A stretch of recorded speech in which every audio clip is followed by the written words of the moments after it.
আবার অনেক পুরুষ মানুষের এমন আছে, হুজুর কি বলবো দুঃখের কথা, আমার স্ত্রীকে ডানা যাইতে বললে বাইরে যায়। ছেলে একটা আছে কথা শোনে না, মেয়ে একটা আছে একেবারে আস্থা বেতারা।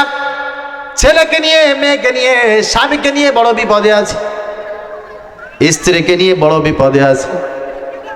হুজুর দোয়া করেন আমার স্ত্রীর যেন ভালো হয়ে যায়, স্ত্রী যেন ভালো হয়ে যায়, ছেলে মেয়ে যেন ভালো হয়ে যায়। কি হবে স্ত্রী ভালো হলে, কি হবে ছেলে আর মেয়ে ভালো হয়ে গেলে? বলে হুজুর আমি একেবারে জীবন চিল্লায় চলে যাব, আমি তাবলিগ জম্মের করা করব, পীর সাহেবের মুরিদ হব, জিকির ধর্ম তো আর ছাড়বো, আমি মসজিদে ঢুকবো তো আর বের হব না, একেবারে কঠিন আল্লাহওয়ালা হয়ে যাব। প্রিয় ভাইরা আমার, প্রিয় বোনেরা আমার, আল্লাহ পাক রব্বুল আলামিন যেইগুলোকে জান্নাতে যাওয়ার জন্য উপকরণ হিসাবে তৈরি করেছেন, তুমি তো জান্নাতে যাওয়ার জন্য সেগুলোকে বাধা হিসাবে সাব্যস্ত করেছ। আল্লাহ পাক রব্বুল আলামিন মা ছাড়া তোমাকে জান্নাতে দেবে কে বলেছে? বাবা ছাড়া তোমাকে জান্নাত দেবে কে বলেছে? স্বামী ছাড়া, স্ত্রী ছাড়া, ছেলে সন্তান ছাড়া আল্লাহ পাক রব্বুল আলামিন তোমাকে জান্নাতে দেবে, এটা কে তোমাকে বর্ণনা করেছে? বরঞ্চ আল্লাহ পাক রব্বুল আলামিন বলেন যুজ্ঞিনা লিন্নাস, এই দুনিয়ায় মানুষের জন্য আমি পৃথিবীটা সুসজ্জিত করেছি। সুবহানাল্লাহ বলেন। যুজ্ঞিনা, যুজ্ঞিনা ফিদ দুনিয়া, যুইন ফিল হায়াতিদ দুনিয়া। আল্লাহ পাক রব্বুল আলামিন এই দুনিয়া সাজিয়েছেন, দুনিয়া সুসজ্জিত করেছেন। দুনিয়ায় আল্লাহ পাক রব্বুল আলামিন জান্নাতে যাওয়ার জন্য উপকরণ হিসাবে দুনিয়াকে আল্লাহ পাক রব্বুল আলামিন তিনি তৈরি করেছেন। এই দুনিয়া যদি না থাকতো আল্লাহ পাক রব্বুল আলামিন কিন্তু জান্নাত বানাইতেন না। বানাইতেন নাকি? দুনিয়া যদি না থাকতো জান্নাত থাকতো না, দুনিয়া না থাকলে জাহান্নাম থাকতো না, এই দুনিয়া না থাকলে জান্নাতের ভিতরে নিয়ামতগুলো খুঁজে পাওয়া যেত না, জাহান্নামের ভিতরে কোনো নিয়ামত থাকতো না। আল্লাহ পাক রব্বুল আলামিন বলেন হ্যাঁ এই দুনিয়াকে আমি আল্লাহ তাআলা সাজিয়েছি, তবে দুনিয়া কি দিয়ে সাজানো হয়েছে? হুব্বুশ শাহাওয়াতি মিনান নিসা। এক নম্বরে দুনিয়াকে আমি আল্লাহ পাক রব্বুল আলামিন মহিলাদের ভালোবাসা দিয়ে সাজিয়েছি। মায়ের ভালোবাসা, বোনের ভালোবাসা, চাচির ভালোবাসা, দাদির ভালোবাসা, নারীর ভালোবাসা, স্ত্রীর ভালোবাসা, কন্যার ভালোবাসা, আমি আল্লাহ পাক রব্বুল আলামিন মহিলাদের ভালোবাসা দিয়ে এই পৃথিবীটাকে সুসজ্জিত করেছি। সুবহানাল্লাহ বলেন।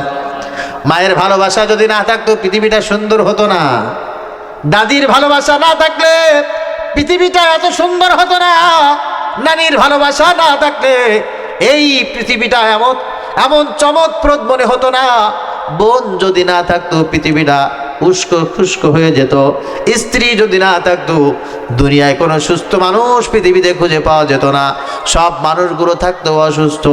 আল্লাহ পাক রব্বুল আলামিন বলেন হুব্বুশ শাহাওয়াতি মিনান নিসা, নারীদের প্রতি একটা ভালোবাসা, নারীদের পদাচারণা, নারীদেরকে দিয়ে আমি আল্লাহ পাক রব্বুল আলামিন এই দুনিয়া সুসজ্জিত করেছি। আল্লাহু আকবার বলেন। মহিলারা হচ্ছে আগুনের মতো। কিসের মতো বলেন? আগুনের মতো। আগুন যদি কোনো মানুষ গ্যাসের চুলার ভিতরে আটকে রাখতে পারে, ওই আগুন দিয়ে মানুষ ব্যবহার করে তরকারি রান্না করে, ঠিক না বলেন? মানুষ গ্যাসের সাথে আগুন সেট করে দেয়, আগুনটাকে গ্যাসের সিলিন্ডারের ভিতরে যখন ঢুকায় দেয় ওইটাকে কেজিতে বিক্রি হয়ে যায়। ওই আগুন দিয়ে মানুষ তখন ভাত রান্না করে, তরকারি রান্না করে। আগুনটাকে যখন রাইস কুকারের ভিতরে মানুষ বন্দি করে ফেলে তখন ওই রাইস কুকার দিয়ে ভাত রান্না করা হয়, চাউল দিলে ভাত হয়ে যায়। আরে আগুনের কত উপকারিতা! এই পৃথিবীতে যদি আগুন না থাকতো দুনিয়ায় মানুষ খাবার তৈরি করতো কি দিয়ে? কোনো ব্যবস্থা ছিল না। তাই বলে মানুষের এত বেশি আগুন প্রয়োজন। আল্লাহ পাক রব্বুল আলামিন বলেন হযরত মূসা আলাইহিস সালাতু ওয়াস সালাম আমার সঙ্গে দেখা করেছে, আমার সাথে সাক্ষাৎ হয়েছে আগুন তালাশ করতে গিয়ে। সুবহানাল্লাহ বলেন। মাদায়েন থেকে মূসা আলাইহিস সালাতু ওয়াস সালাম রওনা দিয়েছেন মিশরে, সাথে রয়েছে হযরত শুআয়ব আলাইহিস সালাতু ওয়াস সালামের কন্যা, মূসা আলাইহিস সালাতু ওয়াস সালামের স্ত্রী, সন্তান সম্ভব এমন একটা স্ত্রীকে নিয়ে মাদায়েন থেকে রওনা হয়ে মিশরের দিকে রওনা করে যখন মূসা আলাইহিস সালাতু ওয়াস সালাম তুর পর্বতের কাছে তিনি অবস্থান করেছেন। মূসা আলাইহিস সালাতু ওয়াস সালামকে তার স্ত্রী বলছেন, প্রাণের স্বামী গো, একটু আগুনের ব্যবস্থা করেন না। আগুন কেন দরকার? বলে আমি অসুস্থ হয়ে পড়েছি, আগুনের সেক দিলে আমি সুস্থ হয়ে যাব। হযরত মূসা আলাইহিস সালাতু ওয়াস সালাম এবার আগুন তালাশ করতেছে। আগুন খুঁজতে খুঁজতে খুঁজতে খুঁজতে দেখে পাহাড়ের উপরে একটা আলোর মতো দেখা যায়। মূসা আলাইহিস সালাতু ওয়াস সালাম আগুন তালাশ করতে পাহাড়ের চূড়ায় যখন উঠে গেছেন, তখন তিনি লাঠি দিয়ে আগুন তালাশ করতেছেন। এই তো পাহাড়ের চূড়া, এখানে তো একটা আলোর মতো দেখেছিলাম, এখানে তো আগুন দেখেছিলাম, কই রে সেই আগুনটা কই? মূসা আলাইহিস সালাতু ওয়াস সালাম তালাশ করে, কই রে আগুন কই? হঠাৎ করে কে যেন ডাক দিয়েছে, ইয়া মূসা, পিছন দিয়ে ডাক দিয়েছে। মূসা আলাইহিস সালাতু ওয়াস সালাম বলেন, লাব্বাইক লাব্বাইক। মূসা আলাইহিস সালাতু ওয়াস সালাম তার নাম শুনের পরে তিনি লাব্বাইক বললেন। ডানে তাকান, বামে তাকান, সামনে তাকান, পিছনে তাকান, কাউকে দেখা যায় না। সুবহানাল্লাহ বলেন। মূসা আলাইহিস সালাতু ওয়াস সালাম বলে, কে আমার নাম ধরে ডাক দিয়েছো, তুমি কে? আল্লাহ পাক রব্বুল আলামিন বলেন, আমি তোমার রব। সুবহানাল্লাহ। ইন্নী আনা রাব্বুক, ওরে মূসা আমি তোমার রব। ফাখলা'না আলাইক ইন্নাকা বিল ওয়াদিল মুকদ্দাসি তুয়া। ও মূসা, তুমি যেখানে উঠেছো এটা একটা পবিত্র উপত্যকা, এখানে খালি পায়ে থাকতে হয়, জুতা পায়ে দিয়ে এখানে উঠা যায় না।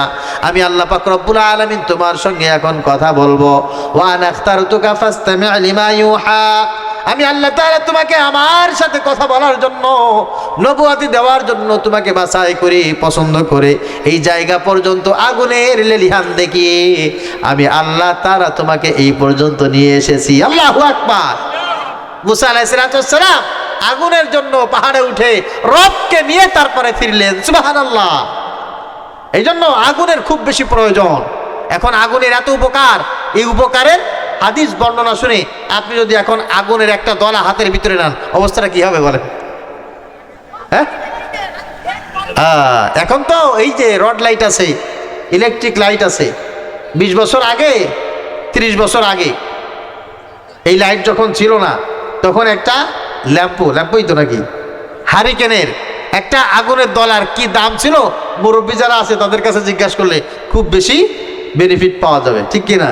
মেসেজগুলো মারাত্মকভাবে তাদের কাছ থেকে নেওয়া সম্ভব।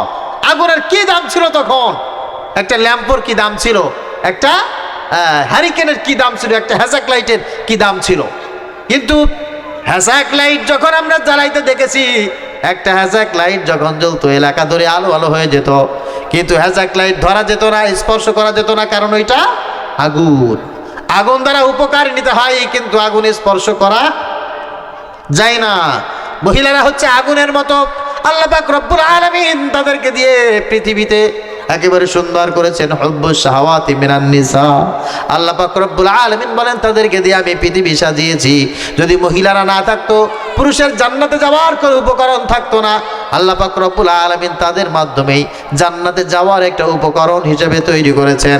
কেউ যদি মহিলাদেরকে ঘৃণা করে, মহিলাদেরকে গালি দেয়, সে মহিলাকে ঘৃণা করলো না, মহিলাকে গালি দিল না, এই যেন আল্লাহকে গালি দিল, আল্লাহর রাসূলকে গালি দিল।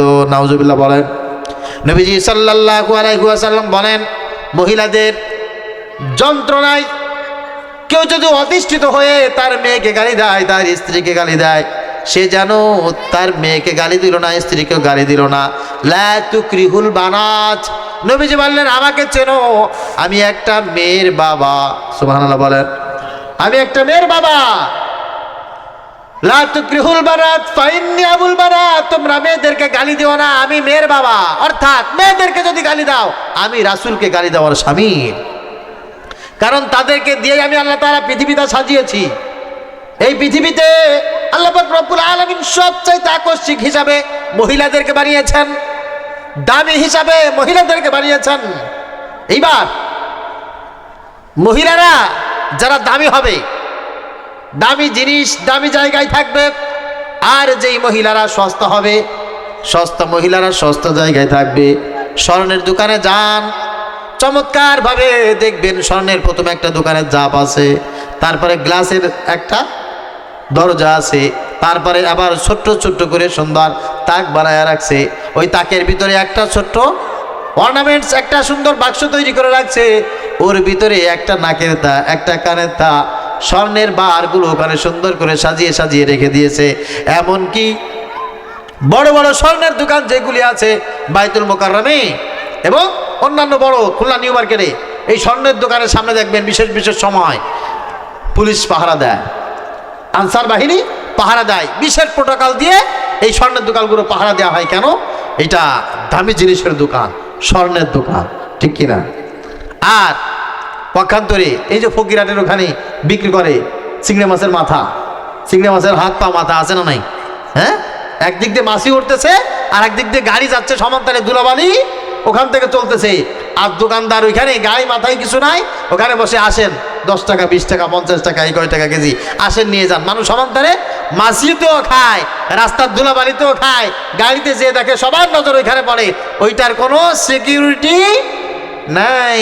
সস্তা জিনিসের নানান অবস্থা এরকম হয়ে থাকে। এজন্য যে মহিলাদের ভিতরে যারা দামি, যারা অত্যন্ত বেশি দামি, তারা বোরকা পরে নিজেকে হেফাজত করে সম্মানিত করে বাড়ির একটা জায়গায় তাদেরকে সুরক্ষিত করে রাখে। সুবহানাল্লাহ। আর যেই মহিলারা দামি না সস্তা, তাদেরকে যেখানে সেখানে যে কোনো অবস্থায় দেখা যায়। আল্লাহ পাক রব্বুল আলামিন বলেন, যুইকালিন নাস, আমি এই পৃথিবীতে মানুষের জন্য সুন্দর করে সাজিয়েছি হুব্বুশ শাহাওয়াতি মিনান নিসা, এক নম্বরে সাজানোর উপকরণ হিসাবে মহিলাদেরকে আমি সেট করেছি। এই পৃথিবীটা সবচাইতে বেশি সুন্দর, এর এক নম্বর কারণ হচ্ছে এই পৃথিবীর ভিতরে মহিলারা আছে। আচ্ছা আচ্ছা, চিন্তা করে দেখান তো, এখানে আমি আপনাদের সামনে কথা বলতেছি, আমি কথা না বলে যদি একটা মহিলা এখানে কথা বলতো, অবস্থাটা কি হতো বলেন? হ্যাঁ, আচ্ছা সব বাদ দেন, এইখানে আমি কথা না বলে আমার কণ্ঠটা যদি মহিলাদের মতো হতো, আমার কণ্ঠ যদি মহিলাদের মতো হতো, অবস্থাটা কি হতো বলেন? মেজাজ আপনাদের একজনেরও স্বাভাবিক থাকতো না। আল্লাহ পাক রব্বুল আলামিন মহিলাদেরকে দিয়ে পৃথিবীটা সুন্দর করে সাজাইছেন, এর একটা কিছু কারণ তো আছে। পুরুষ মানুষ ওই মনে করেন ভ্যান চালাইতে চলে গেছে ফকিরহাট, ওখান থেকে এই দিক সেই দিক যায়, সারাদিন কষ্ট করে ভ্যান চালায়া বাড়ি আসছে, আসার পরে স্ত্রীকে বলতেছে, কই মন্টুর মা কই, এক গ্লাস পানি দাও। অথবা বাড়ি ঢুকে সালাম দিয়েছে, তো সালামের জবাবটা যখন মহিলা দিয়েছে, ওয়ালাইকুম আসসালাম, জি মন্টুর বাবা আমি আসছি, অপেক্ষা করেন, একটু দাঁড়ান আমি আসতেছি। মহিলারা সুন্দর করে কোমল মিষ্টি ভাষায় যখন বলে, তখন বেটা চিন্তা করে, হ্যাঁ ঠিক আছে, সারাদিনের কষ্ট আমার সার্থক, ঠিক কিনা? আর মহিলারা যদি আমার মতো এরকম পুরুষের কণ্ঠ দিয়ে বলতো, হ্যাঁ ওয়ালাইকুম আসসালাম, হ্যাঁ দাঁড়ান আসতেছি, তাহলে অবস্থাটা কি হতো বলেন? তাহলে বেটা চিন্তা করতো, হাই হাই সারাদিন কষ্ট করে আসছি, বেটা আবার কেমনি কথা কয়, মহিলা আবার কেমনি কথা কয়। মহিলারা যখন সুন্দর করে সালামের জবাব দিয়ে একটু মিষ্টি হেসে পুরুষের সামনে বলে, জি মন্টুর বাপ দাঁড়াও আসতেছি, আল্লাহ পাক রব্বুল আলামিনের তরফ থেকে এই পুরুষের কলিজার ভিতরে একটা ঠান্ডা হাওয়া বয়ে যায়, সারাদিনের কষ্ট মুহূর্তের ভিতরে মিলান হয়ে যায়। সুবহানাল্লাহ। তাহলে মহিলাদেরকে দিয়েই তো আল্লাহ তাআলা পৃথিবীটা সুন্দর করেছেন, সাজিয়েছেন। একজন পুরুষের হাড় ভাঙা পরিশ্রম সবকিছু মিলান হয়ে যায়। ঘরে এসে যখন তার স্ত্রীর সঙ্গে দুটি কথা বলে, স্ত্রী যখন মুস্কি হেসে কোমল কণ্ঠে স্বামীর সাথে ভাব আদান প্রদান করে, সারাদিনের কষ্ট মেলান হয়ে যায়। এই জন্য আল্লাহ পাক রব্বুল আলামিন বলছেন যে আমি মহিলাদেরকে দিয়েই পৃথিবীতে সাজিয়েছি। মহিলারা যদি পৃথিবীতে না থাকতো, কোনো পুরুষেরা এত কঠিন পরিশ্রম করতো না। নবীজি সাল্লাল্লাহু আলাইহি ওয়াসাল্লাম বলেন, শোনো, উহিব্বু ইলাইয়া মিনাদ দুনিয়া সালাস, আল্লাহ পাক রব্বুল আলামিন আমার কাছে যে ভালোবাসা দান করেছেন, আমার কাছে ভালোবাসার 3টে জিনিস সবচাইতে এই দুনিয়ায় আমার কাছে শ্রেষ্ঠ। 3টে জিনিস আমার কাছে বেশি প্রিয়। আত্মীব, এক নম্বর হচ্ছে সুগন্ধি। সুগন্ধি আমি নবী সাল্লাল্লাহু আলাইহি ওয়াসাল্লামের কাছে সবচাইতে বেশি প্রিয়। আতর ব্যবহার করা সুন্নাত। আতর ব্যবহার করা কি? এই সুন্নাত এখন পুরুষেরা কম ব্যবহার করে, মহিলারা বেশি ব্যবহার করে। এখানে টেস্ট করেন না, আপনি চেক করেন, দেখবেন বেশি 1-2 জন পাইতে পারেন, নাও পাইতে পারেন যারা আতর ব্যবহার করে, ঠিক কি না? আর এই মহিলারা যারা পিছনে বসে একেবারে বকবকুম করতেছে, দেখেন এখান থেকে পুরুষের একটা পুরুষের আওয়াজ আমার কানে আসে না, মহিলাদের আওয়াজ আওয়াজ ঠিকই আমার কানের ভিতরে আসতেছে, পিছনে বসে একেবারে মনে শুকিয়ে বাক বাক বাক বাক করতেছে। এই মহিলাদের ওখানে যান আপনি, যে দেখবেন অনেক মহিলারা, বেশিরভাগ মহিলারা কোনো না কোনো সেন্ট ব্যবহার করে আসছে। অথচ এখানে আমরা সামনে যারা আছি প্রত্যেকের জন্য আতর ব্যবহার করা সুন্নাত, আর মহিলারা যারা আছে প্রত্যেকের জন্য আতর ব্যবহার করা হারাম। আতর ব্যবহার করে কি মহিলাদের জন্য হারাম। হ্যাঁ, বিশেষ সময় বাড়ির ভিতরে যদি ব্যবহার করতে হয় করবে, কিন্তু আতর ব্যবহার করে মাহফিলে যাওয়া যাবে না, হারাম। আতর ব্যবহার করে ঘর থেকে বের হওয়া যাবে না, হারাম। নবীজি সাল্লাল্লাহু আলাইহি ওয়াসাল্লাম বলেন, আতিব সুগন্ধি ব্যবহার আমি নবীজি সাল্লাল্লাহু আলাইহি ওয়াসাল্লামের কাছে সব চাইতে বেশি প্রিয়। যারা সুগন্ধি ব্যবহার করে তাদের মন মানসিকতা ভালো থাকে, যারা সুগন্ধি ব্যবহার করে তাদের হাত ভালো থাকে, যারা আতর ব্যবহার করে তাদের স্মৃতিশক্তি ভালো থাকে, যারা আতর ব্যবহার করে তাদের চোখ, তাদের কান, তাদের শ্রবণ শক্তি, তাদের নাসিকা শক্তি সব কিছু আল্লাহ পাক রব্বুল আলামিন ভালো রাখেন। শুধু তাই না, যারা আতর বেশি বেশি ব্যবহার করবে পুরুষেরা, আল্লাহ পাক রব্বুল আলামিন তাদেরকে তারুণ্য বেশি দান করবেন। সুবহানাল্লাহ। এমন এমন আতর আছে যে আতরগুলো ব্যবহার করলে হার্টের অসুখ ভালো হয়ে যায়। দুবাই থেকে আমাকে এক বন্ধু এইটুকু একটা আতর হাদিয়া দিয়েছে, একেবারে সামান্য একটু, মনে করেন যে আমাদের দোকানে যদি কিনতে যান 20 টাকা হতে পারে এরকম। আমাকে বলতেছে, হুজুর এই আতরটুকুর দাম 1800 রিয়াল। আতরের দাম কত? 1800 রিয়াল। যারা আছেন রিয়ালের হিসাব যারা বোঝেন একটু দর কষাকষি করে হিসাব করে রিয়ালের দাম বের করে নিয়ে আতর ব্যবহার করলে কি হবে বলে, এই আতরটার নাম স্পেশাল একটা উদ। এই আতরটা ওই সমস্ত মানুষের জন্য যাদের হার্টে অসুখ আছে, যাদের হার্টে রিং পরানো, এই আতরটা যদি দৈনন্দিন সামান্য একটু সময় ব্যবহার করা যায়, আশা করা যায় আল্লাহ পাক রব্বুল আলামিন তার হার্টের অসুখ ভালো করে দিবে। এক শিশি আতরের দাম 2 কোটি টাকা। এক শিশু আতরের দাম 2 কোটি টাকা। এগুলো কেন ব্যবহার করা হয়? ওষুধ হিসাবে ব্যবহার করা হয়। নবীজি সাল্লাল্লাহু আলাইহি ওয়াসাল্লাম সুগন্ধি পছন্দ, সুগন্ধি ব্যবহার করতে বলেছেন। শুধুমাত্র এগুলো মানে ভালো ঘ্রাণ এই জন্য নাকি? না, ভালো ঘ্রাণ এই জন্য না, সুগন্ধি ব্যবহারের ভিতরে এমন কেরামতি আছে, এটা যখন মানুষ ব্যবহার করে মন মস্তিষ্ক ভালো হয়ে যায়। সুবহানাল্লাহ। তার লাইফটাই পরিবর্তন হয়ে যায়, জীবনটাই পরিবর্তন হয়ে যায়, অসুস্থ মানুষ সুস্থ হয়ে যায় আতর ব্যবহার করার কারণে। 2 নম্বরে আতিবু আন-নিসা। নবীজি সাল্লাল্লাহু আলাইহি ওয়াসাল্লাম বলেন, এই দুনিয়ায় যারা মহিলারা আছে, মা হিসাবে মহিলারা আমার কাছে খুব বেশি প্রিয়, বোন হিসাবে মহিলারা আমার কাছে খুব বেশি প্রিয়, স্ত্রী হিসাবে মহিলারা আমার কাছে খুব বেশি প্রিয়, বোন হিসাবে কন্যা হিসাবে মহিলারা আমার কাছে খুব বেশি প্রিয়। এর কারণ হিসাবে নবীজি সাল্লাল্লাহু আলাইহি ওয়াসাল্লাম হাদিসের ভিতরে অনেক কথা বর্ণনা করেছেন।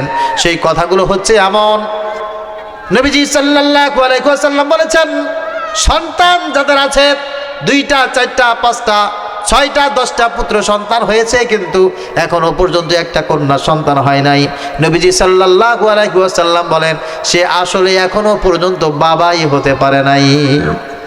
কারণ কন্যা সন্তানের কত দাম, কি মহাব্বত, কন্যারা বাবার প্রতি কত বেশি যত্নশীল হয়, এটা যার কন্যা সন্তান নেই সে বুঝতে পারবে না। বোনরা ভাইয়ের জন্য কত নিয়ামত। যদি কারো 10 ভাই থাকে, 20 ভাই থাকে, এই 10 একজন যদি বাদ দেন 19 ভাই 9 ভাই, বাকি সব ভাইয়েরা একত্রিত হয়ে একজন ভাইকে যদি মুহাব্বত করে, ভালোবাসে, ওই ভাইয়ের কলিজাটা যত বড় হয়। একটা বোন যদি থাকে, ওই বোনটা একবার ভাইয়া বলে ডাক দিয়ে যদি তার পাশে একবার বসে, কলিজাটা শীতল হয়ে যায়। নবীজি সাল্লাল্লাহু আলাইহি ওয়াসাল্লাম বলেন, কন্যা হিসাবে মেয়েরা আমার কাছে সবচাইতে বেশি দামি, আমার কাছে সবচাইতে বেশি প্রিয়। বোন, স্ত্রী হিসাবে, মেয়ে হিসাবে আমার কাছে সবচাইতে বেশি সম্মানিত। আল্লাহ পাক রব্বুল আলামিন আমাকে এগুলো দিয়েছেন, আমি এদেরকে সবচাইতে বেশি মুহাব্বত করি আর সবচাইতে বেশি শ্রদ্ধা করি, ভালোবাসি। আল্লাহু আকবার। অথচ নবীজি সাল্লাল্লাহু আলাইহি ওয়াসাল্লামের জন্মের আগে ওই আরবে, ওই মক্কায় যখন কন্যা সন্তানগুলো পৃথিবীতে ভূমিষ্ঠ হতো তখন কন্যা সন্তানগুলোকে আষাঢ় দিয়ে দিয়ে জীবিত কবর দেওয়া হতো। নাউজুবিল্লাহ। মক্কায় বাইতুল্লাহ থেকে একেবারে কাছে, বাইতুল্লাহ সন্নিকটে, হারাম শরীফের চত্বরের পাশেই, যেখান থেকে মসজিদে আয়েশায় যাওয়ার জন্য, অন্যান্য জায়গায় যাওয়ার জন্য ট্যাক্সি ক্যাব রাখা আছে। ওই ট্যাক্সি ক্যাব রাখা 3টি স্টেপ আছে, ব্রিজের উপরে, রাস্তার উপরে, আর একেবারে নিচে বেসমেন্টে ওইখানে একটা ফাঁকা জায়গা আছে। ওই ফাঁকা জায়গাটিতে কোনো বিল্ডিং তৈরি করা হয় না, তৈরি করার কোনো খুব বেশি খেয়াল আছে বলে দেখলেও ধারণা করা হয় না, বোঝা যায় না ওই জায়গাটা ওইভাবে ফাঁকা আছে কেন। আমার একটা কৌতূহল জাগলো, আমি একটু গেলাম, যে আমাদের যিনি মোয়াল্লেম সাহেব ছিলেন, আমি তার কাছে কথা বললাম, এই বিষয়টা জানতে চাইলাম। তিনি বলছেন এই জায়গাটা হচ্ছে সেই জায়গা যেখানে একজন পুরুষ তার 10টা কন্যা সন্তানকে এখানে জীবন্ত দাফন করেছে। সর্বশেষ যে কন্যাটা এখানে দাফন করা হয়েছিল, ওই কন্যাটা দাফন করার পর নবীজি সাল্লাল্লাহু আলাইহি ওয়াসাল্লামের কাছে গিয়ে সব কিছু তিনি বর্ণনা করেছেন। নবীজি সাল্লাল্লাহু আলাইহি ওয়াসাল্লাম সেই কথাগুলি শুনে চোখের কোণা দিয়ে কষ্টের পানি বের করে তিনি বলেছিলেন, হায় হায়, মানুষ নাকি পারে মেয়েদের সাথে এমন আচরণ করতে। নাউজুবিল্লাহ। কিয়ামতের ময়দানে আল্লাহ পাক রব্বুল আলামিন জিজ্ঞাসা করবেন, বিআইয়ি যামমিন কুতিলাত, কোন অপরাধে তোমার কন্যার সঙ্গে এমন আচরণ তুমি করেছো, আমাকে জানাও, আমাকে বলো, এই মেয়ের সাথে এমন খারাপ আচরণ তুমি কেন করেছো? কোনো জবাব সেই দিন আসবে না। নবীজি সাল্লাল্লাহু আলাইহি ওয়াসাল্লাম বলেন, ইসলাম যখন ছিল না তখন মহিলাদের কোনো অধিকার ছিল না, কন্যা হিসাবে তার কোনো অধিকার ছিল না, স্ত্রী হিসাবে কোনো অধিকার ছিল না, মা হিসাবে কোনো অধিকার ছিল না। ইসলাম আসার পর মহিলাদেরকে জঙ্গল থেকে বের করে এনে জীবন্ত দাফন করা হতো। সেই জায়গা থেকে টেনে বের করে এনে আল্লাহ পাক রব্বুল আলামিন নারীর সিংহাসনে বসিয়েছে। সুবহানাল্লাহ বলেন। এই জন্য মহিলাদের কদর বুঝতে হবে, মহিলাদের সম্মান ধরে রাখতে হবে। মনে রাখবেন, কথা বললেই মানুষ দামি হয় না, রাস্তায় যাওয়ার স্বাধীনতা থাকলেই মানুষ স্বাধীন হয় না, চাকরি করার স্বাধীনতা থাকলেই মানুষ স্বাধীন হয় না। স্বাধীন হয় রবের হুকুম পালন করে শান্তিতে বসবাস করার স্বাধীনতা পাইলেই। ঠিক কিনা বলেন? আমাদের দেশের ভিতরে যে মহিলারা পর্দা করে, বোরকা পরে, এরা বেশি সিকিউরিটির ভিতরে থাকে, নিরাপদে থাকে, নাকি যারা ওপেন থাকে তারা বেশি নিরাপদে থাকে? কথা বলেন না কেন, বোঝেন না আপনারা? হ্যাঁ, যারা বোরকা পরে তারা বেশি নিরাপদ, নাকি যারা বোরকা ছাড়া চলে তারা বেশি নিরাপদ? তাহলে আপনারা কেন বোরকা পরবেন না? আপনার অধীনস্থ যারা আছে তাদেরকে কেন বোরকা পরতে বলবেন না? অবশ্যই বলবেন তাদেরকে, নিজেরা বোরকা পরবেন, তাদেরকে বোরকা পরতে বলবেন। এই কারণে করবেন, এটা তাদের জন্য সবচাইতে বেশি নিরাপদ। আর অসভ্য শয়তান যারা আছে এরা কোনোদিন কোনো অবস্থায় চায় না আমাদের মা বোনেরা হিজাবের ভিতরে আসুক, ইসলামের ভিতরে চলে আসুক। এরা কি তা চায়? কথা বলেন না, চায় না। এদেশে অসভ্য কিছু আছে না নাই? আজ বলেন সবাই। এখন তো শিয়াল খুশ করে পাওয়া যায় না, রাতের বেলা চলতে গেলে মাহফিল থেকে ফেরার পথে 2-4টা শিয়াল দেখা যায়। তা শিয়াল দেখতে খুব ভালো লাগে, কিন্তু বিষয়টা হচ্ছে শিয়াল আমাদেরকে দেখার আগে একেবারে দূরে পালিয়ে যায়। তো শিয়ালগুলো চায় কি? মুরগিগুলো সব খাঁচার ভিতরে সিকিউরিটি দিয়ে আটকায়, তালা দিয়ে রাখেন। এটা কি শিয়াল চায়? শিয়াল চায় যে মালিক যেন কোনো রকমভাবে মুরগিগুলোকে ছেড়ে দিয়ে রাখে। মুরগিগুলো ছেড়ে দেওয়া থাকবে, উঠানে চড়াবে, বাড়ির পিছন থেকে হাঁটা চলাফেরা করবে, আর ওখান থেকে আমি মুরগিগুলো ধরে নিয়ে আমার ব্রেকফাস্ট হিসাবে, লাঞ্চ হিসাবে, ডিনার হিসাবে আমি মাশাআল্লাহ প্রতিদিন 3টা করে নিয়ে নেব। এটাই তো শিয়ালের কামনা, ঠিক কিনা? অসভ্য যারা আছে, শয়তান যারা আছে, এরা চায় মহিলারা যেন পর্দা না করে, মহিলারা যেন চাকরিতে চলে যায়, মহিলারা যেন ওপরে সব জায়গায় চলাফেরা করে, এরা যেন ইসলামী অনুশাসন মেনে না চলে। এই শয়তান বজ্জাতেরা এটাই চায়। এর কারণে তারাও হোটেলগুলোতে গিয়ে বড় বড় বোতল চালায়, তারা নারী নিয়ে, মদ নিয়ে অবাধে তারা জীবন পরিচালনা করতে চায়। নারী স্বাধীনতার নামে নারীকে ভোগ করে, নারীকে পণ্য হিসাবে এই সমাজের ভিতরে তারা প্রতিষ্ঠিত করতে চায়। নারীর ধ্বংসই এদের উদ্দেশ্য, নারীর উন্নয়ন কোনোদিন কোনো অবস্থায় এদের উদ্দেশ্য ছিল না, এদের উদ্দেশ্য থাকবে না। ঠিক কেন বলেন? বিভিন্ন জায়গায় পত্র পত্রিকায় বিলবোর্ডে মহিলাদের একটা ছবি দিয়ে ওই জায়গায় লিখে দেয়, দূরে নয় কাছে থাকুন, গ্রামীণ ফোন কাছে থাকুন। গ্রামীণ ফোন কাছে থাকতে হবে, একটা মহিলার ছবি ওখানে দেওয়ার দরকার কি? মহিলাদেরকে এরা পণ্য সামগ্রী হিসাবে জাতির সামনে উপস্থাপন করতে চায়। আমরা আমাদের স্ত্রীদেরকে ভালোবাসি না? কথা বলেন, সম্মান করি না? আমাদের বোন যারা আছে এরা কি আমাদের দ্বারা নির্যাতিত? না, এরা আমাদেরকে পেয়ে খুশি, অনেক সম্মানিত। আমাদের স্ত্রীরা আমাদেরকে পেয়ে খুশি, অনেক সম্মানিত। আর পক্ষান্তরে ওরা যারা আছে ওরা নেরিবাদী কিছু আছে না? কথা বলেন না কেন? আছে না নাই? আরে এরা কি বলবো, দুঃখের কথা। 18 বছর বয়সের আগে প্রেম করবে, অবৈধ যৌনাচারে লিপ্ত হবে, পার্কে যাবে, এখানে সেখানে যাবে, আড্ডা দেবে, কোনো সমস্যা নাই। কি হয়েছে? বয়ফ্রেন্ড। কি হয়েছে? গার্লফ্রেন্ড। কোনো সমস্যা নাই। কিন্তু 18 বছরের আগে বিবাহ হলে এদের মাথায় আর কোনো কাজ করে না, মাথায় করে কাজ করে না। অথচ এরা দেখেছি অনেক উচ্চ শিক্ষায় শিক্ষিতা কিছু মহিলারা 30 বছর পার হয়ে যাচ্ছে, বিয়ে করার জন্য কেউ অফার করে না, বিয়ে করার জন্য কেউ তাদেরকে অফার করে না। একেবারে সব রুমিন ফারহানা হয়ে আছে একজন। উন্নতি হতে হতে ও এমপি হবে, মন্ত্রী হবে, মিনিস্টার হবে, এ হবে, ও হবে, তা হবে। ওরা জীবনে বিয়ে করার জন্য কোনো প্রস্তাব আর আসে না। অথচ একজন মহিলা পর্দার ভিতরে থেকে ইসলামী অনুশাসন মানতে মানতে আলহামদুলিল্লাহ যখন 13, 14, 15 হয়ে যায়, ডান থেকে বাম থেকে সামনে থেকে পিছন থেকে বিয়ের অফার এই পরিমাণ আসতে থাকে। মা বাবা বাড়িতে থাকতে পারে না। ভাই, আল্লাহর রাস্তায় কি লাগবে নেন, আপনার মেয়েটাকে আমার পুত্রবধূ হিসাবে বাড়ি আনতে চাই। ঠিক কিনা বলেন? এটা ইসলামের বরকত, ধর্মীয় অনুশাসনের বরকত। আমাদের এলাকাও 2-4টা খোঁজ করলে দেখবেন পাবেন সব ঠিক আছে। উন্নতি হতে হতে এমন উন্নতি হয়েছে, ওকে আর কোনো পুরুষ মানুষ পছন্দ করে না, ও নিজেই পুরুষ মানুষ হয়ে গেছে। আল্লাহ তাআলা এই সমস্ত দজ্জাল মহিলাদের থেকে আমাকে হেফাজত করুন, আমাদেরকে হেফাজত করুন, সকলে বলি আল্লাহুম্মা আমিন।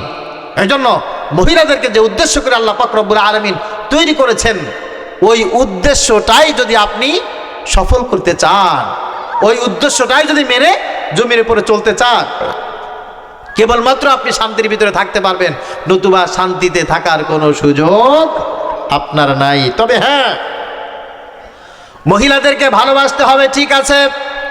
ভালোবাসার কিছু সিস্টেম আছে, ভালোবাসার কিছু ক্যাটাগরি আছে, ভালোবাসার একটা লিমিট আছে না নাই?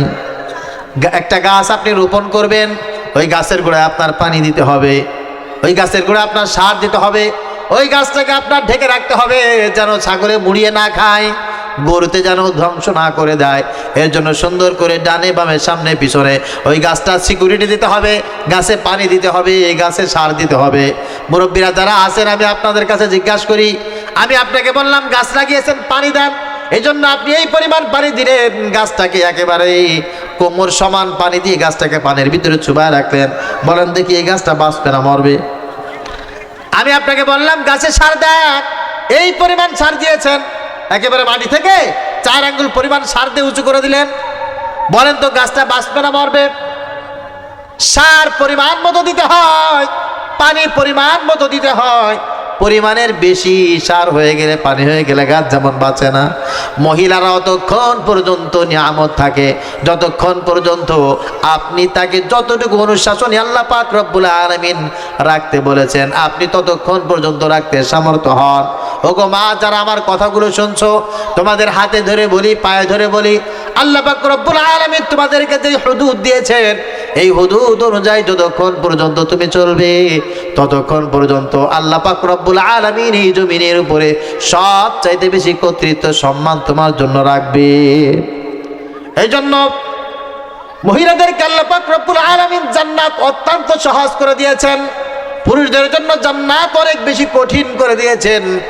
পুরুষেরা যারা কাজ করে পয়সা উপার্জন করে সংসার পরিচালনা করে, এই পুরুষেরা জানে কি পরিমাণ কষ্ট হয়। দুনিয়ায় কত ঝামেলা ত্যাগ করে পয়সা উপার্জন করে সংসার পরিচালনা করতে হয়। এই ঝামেলার থেকে আল্লাহ পাক রব্বুল আলামিন মহিলাদেরকে মুক্ত করেছেন। তবে মহিলারা যখন বাড়িতে আল্লাহ পাক রব্বুল আলামিনের হুকুম পালন করার জন্য রান্না করবে, সন্তানের জন্য খাবার পরিবেশন করবে, স্বামীর জন্য খাবার পরিবেশন করবে, স্বামীর আত্মীয় স্বজন প্রতিবেশী যারা আছে, যারা মেহমান হিসেবে বাড়ি আসবে, এদের জন্য যখন খাবার পরিবেশন করবে, এই মহিলাটা নিজে উপার্জন করে রান্না করে খাবার অন্য মানুষকে খাওয়াইলে যে সব হতো, কষ্ট করে রান্না করে পরিবারের মানুষকে নিয়ে একসাথে খাবার খাবে, আল্লাহ পাক রব্বুল আলামিন এই খাবারগুলো সাদকা করার মতো সওয়াব ওই মহিলার আমলনামায় দান করে দিবেন। সুবহানাল্লাহ। আমরা তো ভালোবাসতে জানি না, শাসনও করতে জানি না। না জানার কারণে মহিলাদেরকে আমরা বোঝা মনে করি।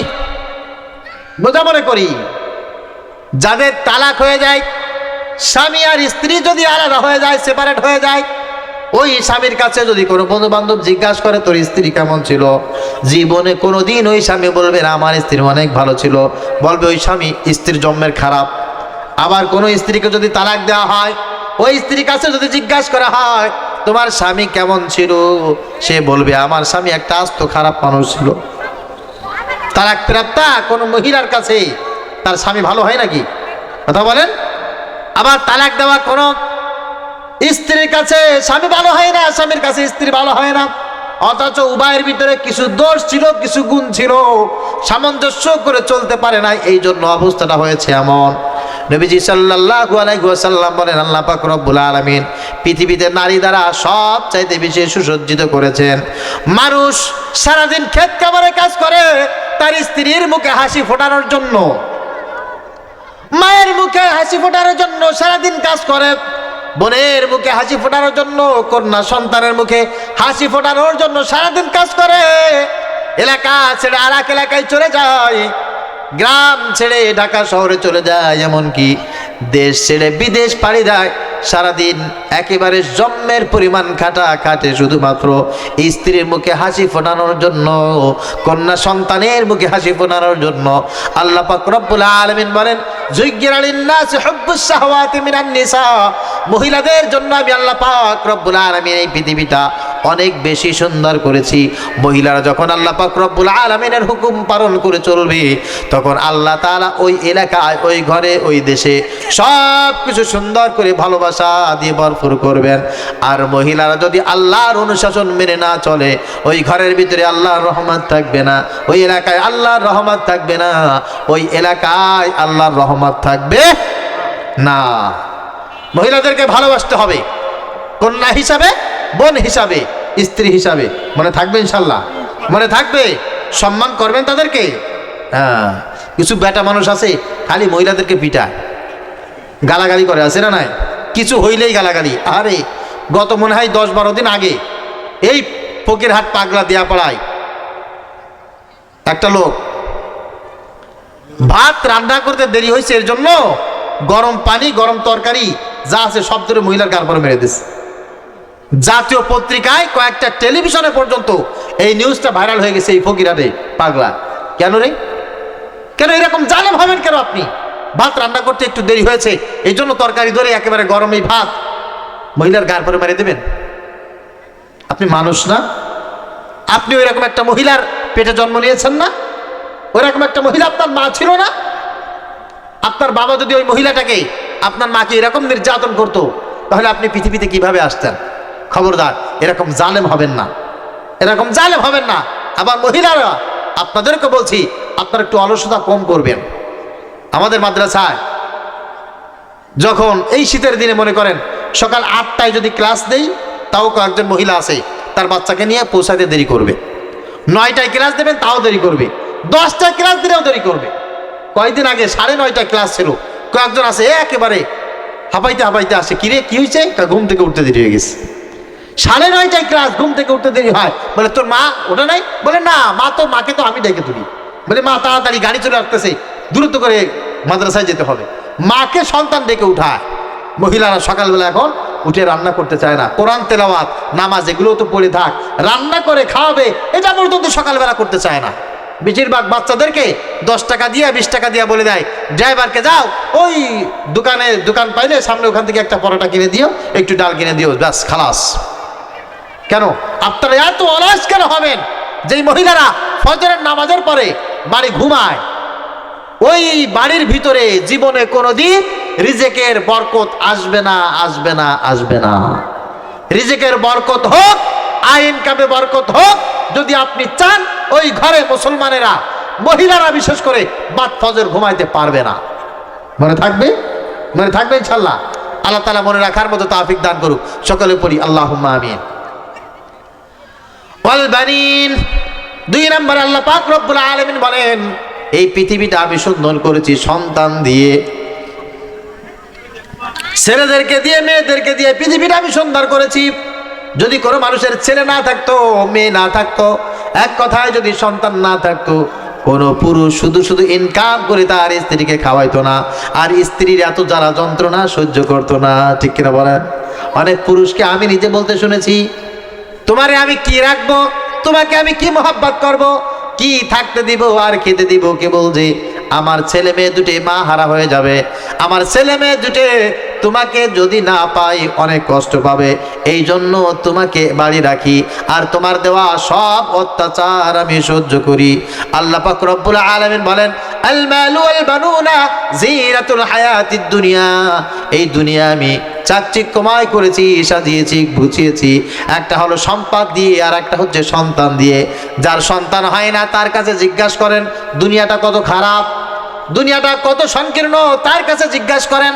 আর যার কাছে টাকা নাই, পয়সা নাই, তার কাছে জিজ্ঞাসা করেন দুনিয়াটা কত সংকীর্ণ। আল্লাহ পাক রব্বুল আলামিন বলেন, ওয়াল বানিন, আমি সন্তানগুলোকে দিয়ে পৃথিবীটা সুন্দর করে সাজিয়েছি। এই সন্তানগুলোকে কার পথে চালাবেন বলেন? সবাই বলেন, আল্লাহর পথে।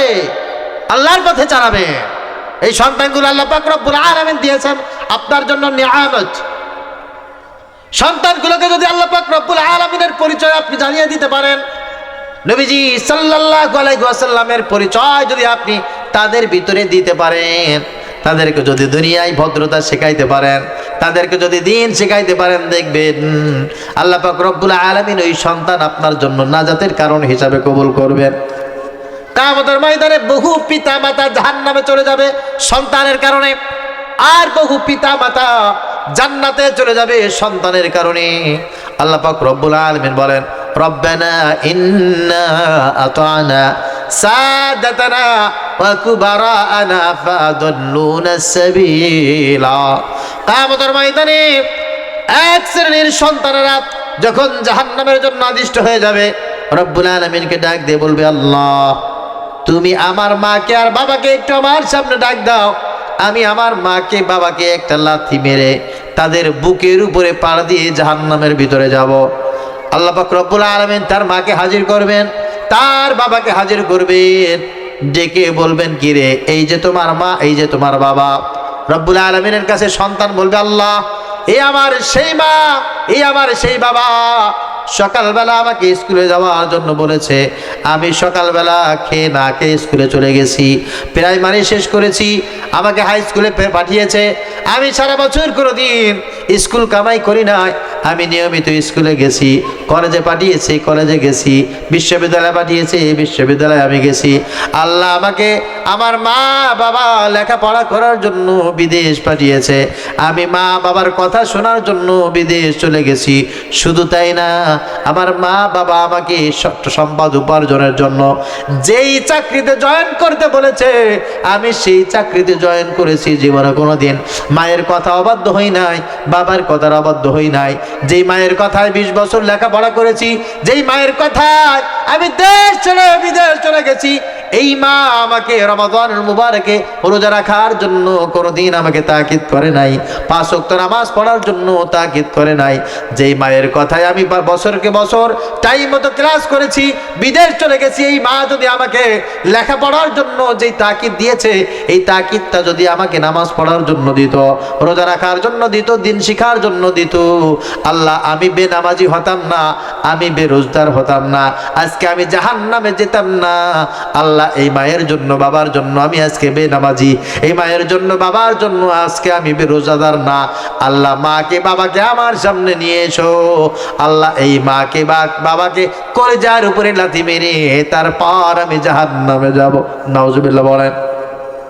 এই জন্য সন্তান আপনার জাহান্নামে যাওয়ার কারণ হবে, কিয়ামতের ময়দানে পক্ষান্তরে আল্লাহ পাক রব্বুল আলামিন সন্তানগুলোকে আপনার জন্য আমার জন্য নাজাতের দরিয়া হিসাবে কবুল করবেন।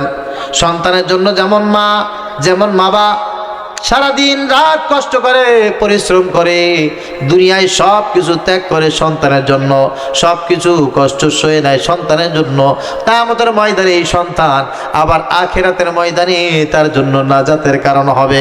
কেমন করে কারণ হবে? নবীজি সাল্লাল্লাহু আলাইহি ওয়াসাল্লাম বলেন, ইযা মাতাল ইনসান ইনকাতা আনহু আমালুহু ইল্লা মিন সালাসা। মানুষ যখন দুনিয়া থেকে চলে যায় তখন ভালো কাজ আর খারাপ কাজ সব কাজ করার জন্য তার দরজাগুলো চিরতরে বন্ধ হয়ে যায়। তবে হ্যাঁ, তিনটি মাত্র জিনিস আছে এমন, ওই মানুষটা মরে গেল এই তিনটি রাস্তা জরিয়া থাকে, জারি থাকে, এগুলো চলতেই থাকে। এক নম্বরে ইল্লা মিন সাদাকাতিন জারিয়া, এমন কোনো কাজ যেই কাজগুলো সাদকায়ে জারিয়া, একটা রাস্তা করেছে, একটা কালভার্ট করেছে, একটা টিউবওয়েল পুঁতে রেখে দিয়েছে, একটা মসজিদ নির্মাণ করেছে, মাদ্রাসা নির্মাণ করেছে, একটা গাছ রোপণ করেছে, এমন কোনো কাজ ওই লোকটা দুনিয়া থেকে চলে যাওয়ার পর ভালো এই কাজগুলো চলমান বহমান রয়েছে, ওই কাজ যতদিন পর্যন্ত চলতে থাকবে আল্লাহ পাক রব্বুল আলামিন ততদিন পর্যন্ত তার কবরে সওয়াব পৌঁছে দিতে থাকবেন। সুবহানাল্লাহ। দুই নম্বরে আও ইলমিন ইউনতাফাউ বিহি, এমন কোন কথা, এমন কোন উপকারী ইলম মানুষের সামনে প্রচার করে দিয়েছে, ওই মানুষটা দুনিয়া থেকে চলে গেছে সত্য, কিন্তু মানুষ তার ইলম, তার আমলের মাধ্যমে, তার কথার মাধ্যমে দুনিয়ায় অনেক অনেক অনেক বেশি উপকার হাসিল করছে। যেমন ধরেন, আমি মাঝে মাঝে অবাক হয়ে যাই, নিজে আমি অবাক হয়ে যাই। আল্লামা দেলাওয়ার হোসেন সাঈদী রাহমাতুল্লাহি আলাইহি, চরমনার মরহুম পীর সাহেব হুজুর রাহমাতুল্লাহি আলাইহি, এছাড়াও নাম জানা না জানা অনেক মানুষ, অনেক বক্তা এমন আছে যে বক্তাগুলো দুনিয়া থেকে চলে গেছে। ইউটিউব খুললে, ফেসবুক খুললে, ইন্টারনেটের ভিতরে তাদের ওয়াজ আছে না নাই? কথা বলেন। এখনো পর্যন্ত তাদের ওয়াজ শুনে মানুষ কান্নাকাটি করে, আরে দুনিয়া থেকে মানুষটা চলে গেছে, কিন্তু তার বয়ান শুনে মানুষ এখনো পর্যন্ত কান্নাকাটি করে, ইলম হাসিল করে, ঈমান চাঙ্গা করে, মজবুত করে। যতদিন পর্যন্ত তার কথাগুলো ইন্টারনেটের ভিতরে থাকবে, মানুষ যতদিন পর্যন্ত তার কথাগুলো শুনে শুনে আমল করবে, ওই মানুষটা কবরের ভিতরে শুয়ে থাকবে। বলেন দেখি, সওয়াব কবরের ভিতরে যাবে কি যাবে না?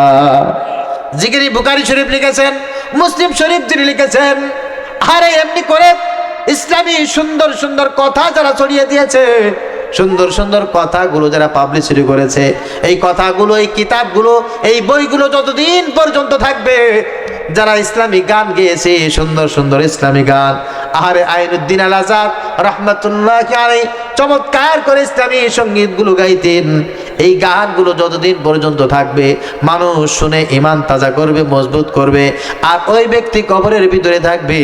উপকারী এই ইলমগুলো থেকে মানুষ যতদিন পর্যন্ত উপকার পাবে, কবরের ভিতরে সব যাবে কি যাবে না? তিন নম্বরে আওয়ালাদিন সালিহিন ইয়াদউলা, কিছু রেখে যেতে পারেন নাই, একটা ছেলে রেখে গেছেন, একটা মেয়ে রেখে গেছেন। ছেলেটা কোরআন শরীফ তেলাওয়াত করতো, ছেলেটা নামাজ পড়তো, ছেলেটা রোজা রাখতো, জিকির করতো, তেলাওয়াত করতো, মানুষকে ভালোবাসতো, এলাকার মানুষের সেবা করতো, ভালো ভালো কাজ ওই ছেলেটা যতদিন পর্যন্ত করবে, ওই মেয়েটা যতদিন পর্যন্ত করবে, ওই ছেলের ভালো কাজগুলো আল্লাহ পাক রব্বুল আলামিন আপনার ভালো কাজ হিসাবে কবরে পৌঁছে দিবে।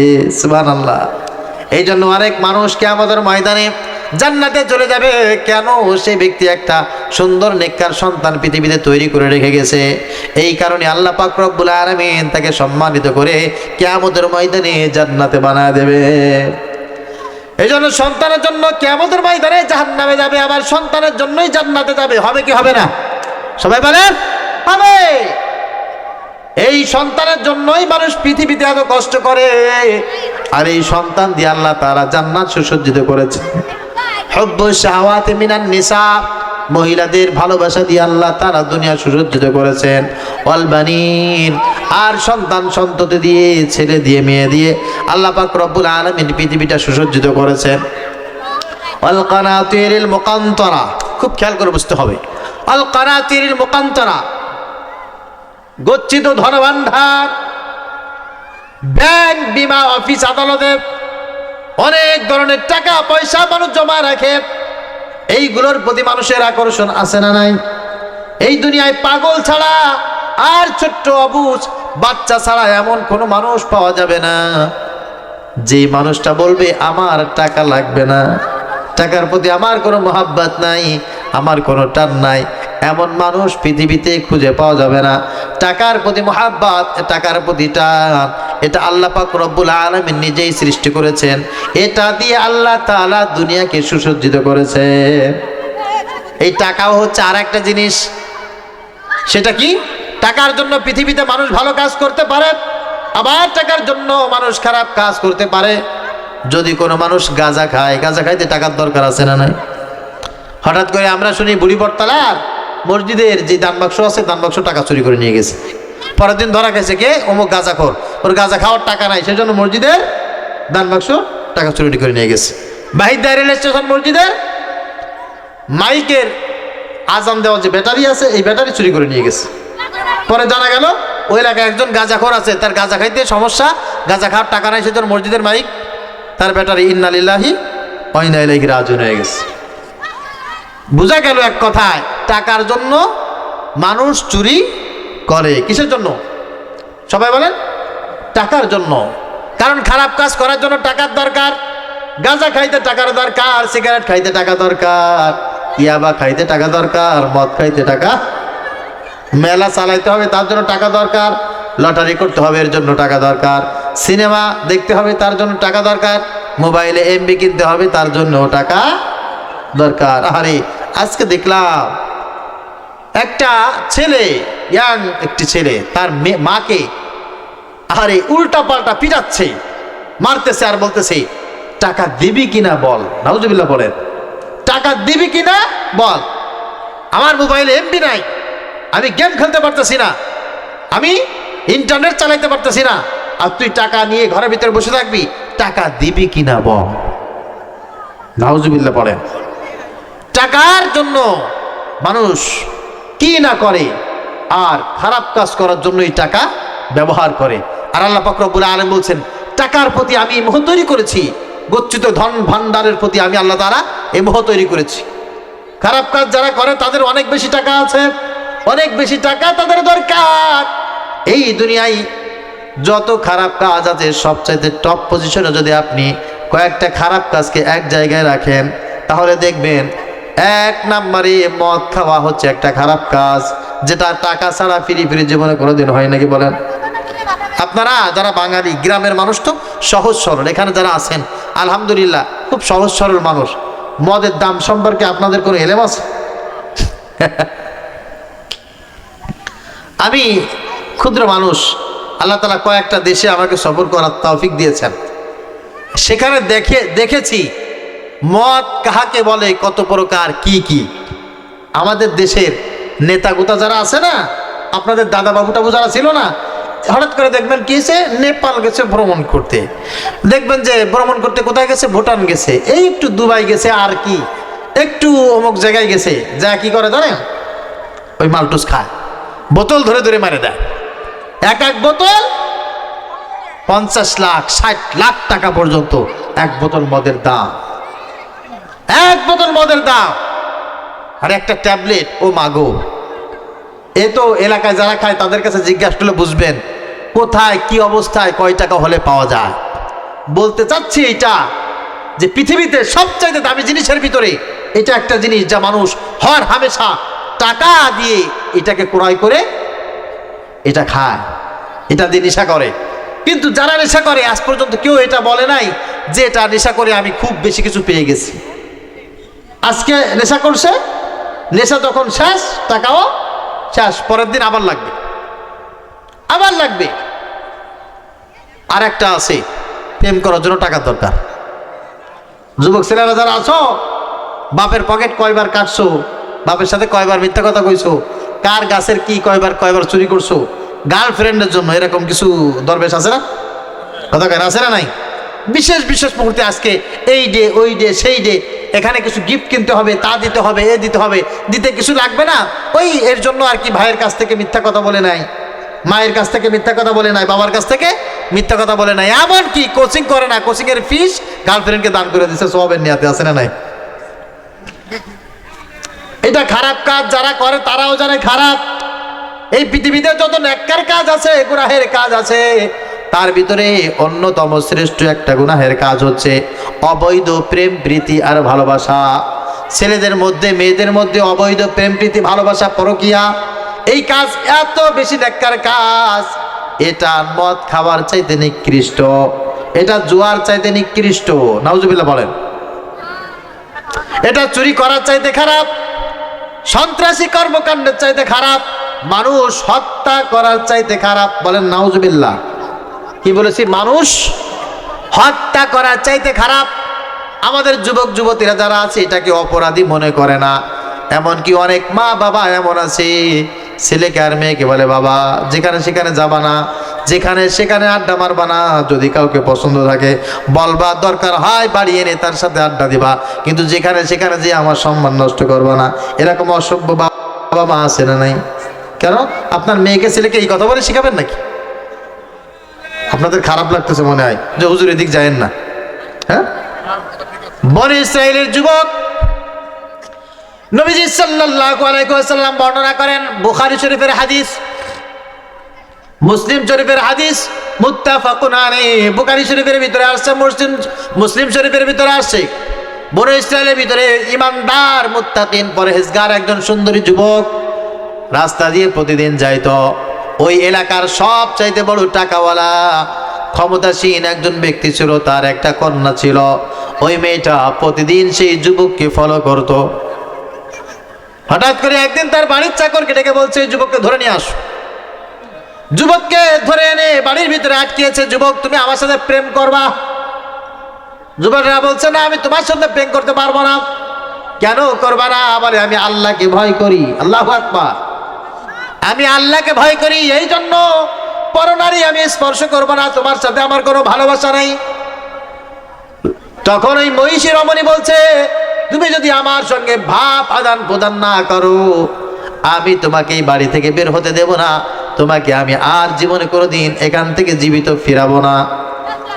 যুবক তখন মাথা নিচু করে বলছে বাড়ি যাই আর না যাই, এখান থেকে ফিরি আর না ফিরি, আমি তোমার সঙ্গে প্রেম প্রীতি করব না, তোমার সঙ্গে আমি মেলামেশা করব না। অনেক কষ্ট করে নির্যাতন করে ওই মহিলা পুরুষকে যখন বাধ্য করতে পারে নাই, নবীজি সাল্লাল্লাহু আলাইহি ওয়াসাল্লাম বলেন তখন ওই মহিলা তার জন্য 3টি অপশন দিয়েছে। যেহেতু সে ওই এলাকার সবচাইতে সম্ভ্রান্ত ফ্যামিলির একজন মহিলা, বলছে যুবক তুমি যখন আমার কথায় রাজি হবেই না, তখন তোমার সাথে আমার একটা কারণ, সেই কারণটা কি, তুমি আমার সাথে প্রেম না করলে, খারাপ কাজ না করলে তোমার জন্য 3টা অপশন। 1 নম্বর অপশন, এই যে একটা গোলাম আছে, আমার একটা চাকর আছে, তুমি এই চাকরটাকে মেরে ফেলো, একে হত্যা করো। 2 নম্বরে, আমার সামনে এই যে 1 বোতল মদ আছে, এই মদটা পান করো। 3 নম্বরে, আমার সঙ্গে খারাপ আচরণ করো। এই 3টার যে কোনো একটা না করে তুমি ঘর থেকে বের হতে পারবে না। যুবক তখন চিন্তা করতেছে আমি এখন কি করব, আমি তার সঙ্গে খারাপ কাজ করব। আল্লাহ পাক রব্বুল আলামিন বলেন ওয়ালা তাকরাবুজ জিনা ইন্নাহু কানা ফাহিশা ওয়া সাআ সাবিলা। আল্লাহু আকবার। আল্লাহ পাক রব্বুল আলামিন বলেন ব্যভিচারের নিকটবর্তী হবে না, অবৈধ প্রেম প্রীতি এইটার নিকটবর্তীও হবে না। ওয়ালা তাকরাবুল ফাওয়াহিশা মা যাহারা মিনহা ওয়া মা বাতান। আল্লাহ পাক রব্বুল আলামিন বলেন অশ্লীলতার নিকটবর্তীও তোমরা হবে না।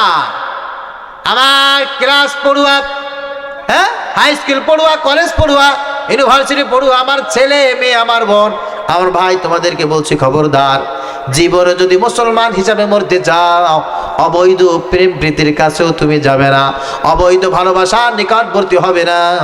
তুমি যদি ঈমান নিয়ে মরতে চাও, আর পরকিয়া তো বাদই দিলাম, পরকিয়ার কাছে যাবেন নাকি? কথা বলেন। আল্লাহ আমার এই জাতিকে তুমি হেফাজত করো, সকলে বলি আল্লাহুম্মা আমিন। যুবক বলছে আমি এই মহিলার সাথে খারাপ কাজ করতে পারবো না, তাহলে আমি যুবকটাকে হত্যা করি, এই চাকরটাকে হত্যা করি। আল্লাহ পাক রব্বুল আলামিন কোরআনুল কারীমের ভিতরে বলছেন মান কাতালা নাফসান বিগাইরি নাফসিন আও ফাসাদিন ফিল আরদ ফাকান্নামা কাতালান নাস জামিআ, যে ব্যক্তি অন্যায়ভাবে একজন মানুষকে হত্যা করলো সে যেন একজন মানুষকে হত্যা করে নাই, তামাম বিশ্বের সব মানুষকে সে হত্যা করেছে। নাউজুবিল্লাহ বলে। একজন মানুষকে হত্যা করলে একজন মানুষকে হত্যা করা হয় না, তামাম বিশ্বের মানুষকে হত্যা করা হয়। কে বলেছেন? সবাই বলে। এখন ও তো পারে ওই মহিলার দোহাই দিয়ে তাকে হত্যা করতে পারে না, যে আমাকে ওই মহিলা হত্যা করতে বলছে, আমার দোষ কি, অপরাধ কি? আল্লাহ পাক রব্বুল আলামিন এতে কি তাকে বাঁচিয়ে দেবেন নাকি? কথা বলেন। দেখুন ভাইয়েরা আমার এলাকাবাসী, আপনারা আমার ইউনিয়নের মানুষ, আপনারা আমার এলাকার মানুষ, আমি আপনাদের একজন। আমি কোনো অবস্থায় আপনাদের অকল্যাণ হবে এমন কোনো মেসেজ আমি আপনাদেরকে দেব? কথা বলেন। আমি মারা গেলে আপনারাই উপস্থিত হবেন আমার জানাজায়, আপনারা কেউ মারা গেলে হয়তো বা আমি আপনাদের জানাজায় উপস্থিত থাকবো। আপনারা আমার এলাকার মানুষ, আপনারা যারা বিবেক সম্পন্ন মানুষ, বিভিন্ন রাজনৈতিক সংগঠন করেন, সামাজিক কাজ যারা করেন, আপনারা অনেক সময় খারাপ কাজ করেন আর দলের দোহাই দিয়ে আপনারা সেগুলোকে অ্যাভয়েড করে চলতে চান। কিছুদিন আগে যারা আলেমদেরকে গুম করেছে, আলেমদেরকে যারা ফাঁসির মঞ্চে নিয়েছে, আলেমদের বিরুদ্ধে যারা স্লোগান দিয়েছে, আমরা দেখেছি আমার এলাকা কিছু যুবলীগ করা, ছাত্রলীগ করা, আওয়ামী লীগ করা কিছু অসভ্য জানোয়ার তারা আলেমদের ফাঁসি চেয়েছে, রাস্তায় রাস্তায় তাদের বিরুদ্ধে স্লোগান দিয়েছে। আমি জিজ্ঞাসা করলাম, কিরে বন্ধু, কিরে ভাই, দল করতে পারো সেই জন্য আলেমদের বিরুদ্ধে এইভাবে তুমি স্লোগান দিবা? বলে হুজুর কি করি কি করবো হুজুর, দল করি তো দলের স্বার্থে এইটুকু করতে হয়। নাউজুবিল্লাহ বলে। দলের স্বার্থে, পদের স্বার্থে, তোমার পদ টিকে রাখার জন্য তুমি আলেমদের বিরুদ্ধে স্লোগান দিবা? তুমি আলেমদের ফাঁসি কামনা করবা? তুমি আলেমদেরকে গুম করার জন্য তুমি বলবা? ইতিপূর্বে আমাদের পরিচয় ছিল আমরা জঙ্গি, আমরা রাজাকার, এই ছাড়া আমাদের কোনো পরিচয় ছিল না। ঠিক কিনা বলেন? একজন মানুষ নামাজ পড়ছে আমার পিছনে, তার দলের অপোজিশনে ইসলামের কথা বলতে বলতে যখন চলে গেছে তখন আমাকে বলে জঙ্গি, তখন আমাকে বলে রাজাকার। আমি কথাটা বলছি এই কারণে, খেয়াল করে বিবেক খাটায়া বালিশের উপরে মাথা দিয়ে একটু গভীরভাবে চিন্তা করবে আলেমরা কেন বলে, কি জন্য বলে, কোন কথা বলে। তুমি যে দলের পক্ষ হয়ে আজকে একজনের বিরুদ্ধে স্লোগান দিলে, তুমি যে দলের নেতাকে খুশি করার জন্য একজন আলেমকে ছোট করলে, একজন মানুষকে হত্যা করলে, মানুষের বুকের উপরে গুলি চালিয়ে দিলে, 2 দিন পরে ওই দল কি তোমাকে হেফাজত করবে? কথা বলেন। আল্লাহ পাক রব্বুল আলামিন বলছেন, আল্লাহ তাজিরু ওয়াজিরাতু বিজরা উখরা, কিয়ামতের ময়দানে কারোর বোঝা কেউ বহন করবে না। কিয়ামতের ময়দানে আল্লাহ বলছেন, লা ইয়াজজি ওয়ালিদুন আও ওয়ালাদি ওয়ালা মাউলুদুন হুয়া জাজিন আও ওয়ালিদিহি শাইআ। মা বাবার পরিচয় বহন করবে না, সন্তান মা বাবার পরিচয় দেবে না, ভাই ভাইয়ের পরিচয় দেবে না, কোনো মানুষ কোনো মানুষের কোনো পরিচয় দেবে না। গতকালকে শহীদ আবু সাইদ রহমতুল্লাহি আলাইহি তার খুনির ফাঁসির রায় দেওয়া হয়েছে, দেখেছেন আপনারা? কথা বলেন। আবু সাইদের খুনিকে গতকালকে ফাঁসির রায় দেওয়া হয়েছে। যেই পুলিশ তাকে গুলি করেছিল সেই পুলিশের বিরুদ্ধে ফাঁসির রায় দেওয়া হয়েছে। আদালত থেকে বের হয়ে সেই পুলিশটা চিৎকার করে বলতেছিল, আমি শুধুমাত্র আওয়ামী লীগের হুকুম পালন করেছি, শেখ হাসিনার হুকুম পালন করেছি, সরকারের গোলাম ছিলাম আমি, এই কারণে আমি গুলি করেছি, আমি গুলি করিনি, আমাকে গুলি করানো হয়েছে, আমি অপরাধী নই, আমি নির্দোষ। এই কথা বলে দুনিয়ার কোনো আদালত থেকে সে মওকুফ পায়নি। দুনিয়ায় যদি মওকুফ না পায়, দুনিয়ায় যদি মাপ না পায়, আখিরাতের ময়দানে কিভাবে পাবে? কথা বলেন। এই জন্য তোমাদেরকে বলছি যে যে দল করো না কেন, তোমাদের সাথে আমাদের কোনো শত্রুতা নাই, কারোর সাথে কোনো শত্রুতা নাই। খবরদার, দলকে খুশি করতে গিয়ে, নেতাকে খুশি করতে গিয়ে খবরদার। মসজিদের একটা ইমাম, একজন মাদ্রাসার তালেবুল ইলম, একটা মাদ্রাসার ছাত্র, এটা যেন তোমার দ্বারা আঘাতপ্রাপ্ত না হয়। সাবধান, সাবধান হয়ে যাও, খবরদার। আমি একটা কথা প্রায় সব জায়গায় উপস্থাপন করার চেষ্টা করছি, তা হচ্ছে আমাদের বর্তমান প্রধানমন্ত্রী তারেক রহমান, উনি একটা জিনিস খুব সুন্দর করে উপলব্ধি করেছেন, তাকে ধন্যবাদ। তা হচ্ছে এদেশে যদি বসবাস করতে হয়, থাকতে হয়, এই দেশ যদি পরিচালনা করতে হয়, আল্লাহওয়ালা দিনদার পরহেজগার ইমাম উলামা একরাম যারা আছেন তাদেরকে অসম্মান করে এই দেশে বসবাস করাও সম্ভব নয়, এই দেশ শাসন করাও সম্ভব নয়। এজন্য তারেক রহমান এরকম অনেক মঞ্চে আমরা নিজে দেখেছি যে উনি ওনার চেয়ার ছেড়ে দিয়ে আলেমকে উনি ওনার চেয়ারে বসিয়েছেন। আপনারা দেখেছেন না? আপনারাও দেখেছেন। উনি বয়সে বড় মুরব্বী, এই কারণে তাদেরকে দেখে দাঁড়িয়ে সম্মান করে তার চেয়ারে তাদেরকে অধিষ্ঠিত করেছেন। অথচ তার দলের অনেক অনুসারীরা মাদ্রাসায় এসে খবরদারি করতে চায়, মসজিদে এসে লম্বা কথা বলতে চায়, অনেক আলেমদেরকে তিরস্কার করে কথা বলতে চায়। আমি তাদেরকে তারেক রহমান থেকে শিক্ষা নেওয়ার জন্য বলবো, খবরদার খবরদার খবরদার, এই জুলুম আপনি করবেন না। মনে থাকবে ইনশাআল্লাহ, মনে থাকবে ইনশাআল্লাহ। আল্লাহ তাআলা আমাদের সবাইকে মনে রাখার মতো তৌফিক দান করুক। সকলে পড়ি আল্লাহুম্মা আমিন। প্রিয় ভাইরা আমার, আমরা আপনাদের অনেক কল্যাণ করি, অনেক কল্যাণ আমরাই কামনা করি, যেটা আপনারা বোঝেন না, না বুঝে আমাদেরকে শত্রু বানিয়ে ফেলেন, না বুঝে শত্রু বানিয়ে ফেলেন। আমরা আপনাদের কিসের শত্রু বলেন? কি বলেছি আপনাদেরকে, কি করতে বলেছি? আগামীতেও এরকম একটা সময় আসবে, জাতীয় নির্বাচনে যে সময়টা এসেছে চলে গেছে, সামনে আবার উপজেলা নির্বাচনে, ইউনিয়ন নির্বাচনে এরকম সময় আসবে, আপনারা অনেকে আবার আমাদের দিকে কটুবাক্য করে তাকাবেন। আমি চেয়ারম্যান হওয়ার জন্য আসিনি, মেম্বার হওয়ার জন্য আসিনি, আমি আপনাদের কল্যাণ করার জন্য আসছি।